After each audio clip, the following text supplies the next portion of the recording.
Hello everyone, welcome back to my channel. তো আজকের recipe দেখে নাও। ফার্স্টে পাঁচফোড়ন দিয়ে দিয়েছি অল্প তেল দিয়ে, তার উপর একটা কাঁচা লঙ্কা ছিঁড়ে দিয়ে দিয়েছি ফোড়ন হিসাবে। তারপরে আমড়াগুলো কেটে রেখেছিলাম 4 ভাগ করে, তো ওগুলো আমি দিয়ে দিলাম। তারপর ওগুলো আমি একটু নেড়ে চেড়ে নেব। তারপরে আমি দিয়ে দেব অল্প নুন এবং অল্প হলুদ।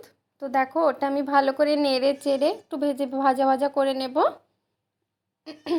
তো দেখো, ওটা 2-3 মিনিট ধরে ভাজা ভাজা করে নেব। তারপরে দেখো, আমার ভাজা ভাজা হয়ে গেছে। এখানে আমি সরষা বেটে রেখেছিলাম, এখানে আমার হলুদটা দিয়েছিলাম। তো দেখো, সরষাটা ওর ওপর দিয়ে দিলাম। তারপরে একটু বেশিক্ষণ ধরে নাড়িয়ে একটু, তারপরে দেখো এরকম হয়ে যাবে। তারপরে আমি দিয়ে দেব এখানে জল। তারপর দেখো, ওটা ফুটে এসেলে তারপর আমি দিয়ে দেব গুড়।